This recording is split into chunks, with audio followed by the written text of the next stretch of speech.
केंद्र या फिर राज्य, शराब पर कानून में आखिर किसकी चलेगी, ये बहुत बड़ा सवाल हर किसी के जहन में था। क्योंकि देश जो है वो कानून से चलता है, इसका हर वर्ग जो है वो अगर कदम ताल करते हुए आगे बढ़ता है तो इसके पीछे कानून की, नियम कायदे कानून की अपनी एक बहुत ही महत्वपूर्ण भूमिका रहती है। देखिए, सुप्रीम कोर्ट ने दरअसल 27 साल पुराना फैसला बदल दिया है या पलट दिया है, आप इसे कह सकते हैं। कैसे, आपको बताते हैं। दरअसल राज्य या केंद्र इंडस्ट्रियल एल्कोहल यानी कि औद्योगिक शराब पर कानून बनाने के लिए किसकी चलेगी, यानी कि किसके पास अधिकार यहां पर होगा, इसे लेकर कानूनी प्रक्रिया जारी थी। सुप्रीम कोर्ट ने अपना फैसला सुना दिया। सुप्रीम कोर्ट ने दरअसल बुधवार को 8 के मुकाबले 1 के बहुमत से सुनाए गए फैसले में 7 जजों वाली बेंच के फैसले को पलट दिया। पूरा फैसला आपको बताएंगे। देखिए, सुप्रीम कोर्ट ने 8:1 के बहुमत वाले फैसले में कहा कि औद्योगिक अल्कोहल पर कानून बनाने के लिए राज्य के अधिकार को छीना नहीं जा सकता, यानी कि जो राज्य के पास अधिकार है उसे राज्य से नहीं लिया जा सकता, उसे छीना नहीं जा सकता है। इस तरह सुप्रीम कोर्ट ने 27 साल पुराना जो फैसला रहा वो पलट दिया। दरअसल सुप्रीम कोर्ट में सीजेआई चंद्रचूड़ की बेंच ने कहा कि राज्य सरकारों के पास औद्योगिक अल्कोहल के उत्पादन, निर्माण और आपूर्ति को नियंत्रित यानी कि कंट्रोल करने का अधिकार है। देखिए, ये अधिकार है राज्य के पास में।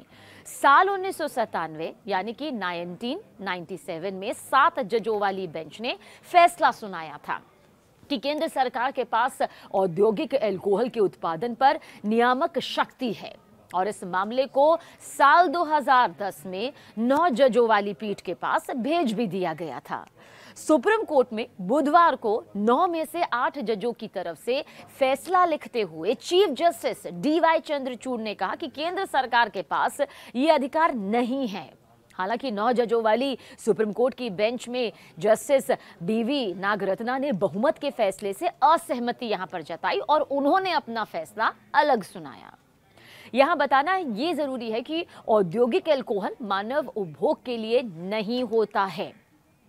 देखिए, सीजेआई चंद्रचूड़ ने कहा कि मादक शराब शब्द में शराब का उत्पादन, निर्माण और वितरण शामिल है। ऐसी शराब जो पारंपरिक रूप से नशा नहीं करती है, बहुत गौर से समझिए और सुनिए आप इसे, ऐसी शराब जो पारंपरिक रूप से नशा नहीं करती है उसे भी मादक शराब माना जाएगा।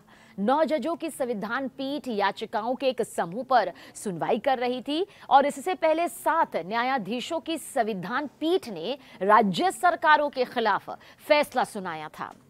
देखिए, संविधान की 7वीं अनुसूची के तहत राज्य सूची की जो प्रविशिष्ट यानी कि 8 राज्यों को नशीले शराब के निर्माण, कब्जे, परिवहन, खरीद और बिक्री पर कानून बनाने की शक्ति देती है, ताकत देती है, अधिकार देती है। वही संघ सूची की, आपको बता दें कि 52 और समवर्ती सूची की प्रविशिष्ट जो 33 में उन उद्योगों का वर्णन है, उल्लेख है जिनका नियंत्रण संसद द्वारा कानून द्वारा जनहित में, आपको बता दें, घोषित किया गया था।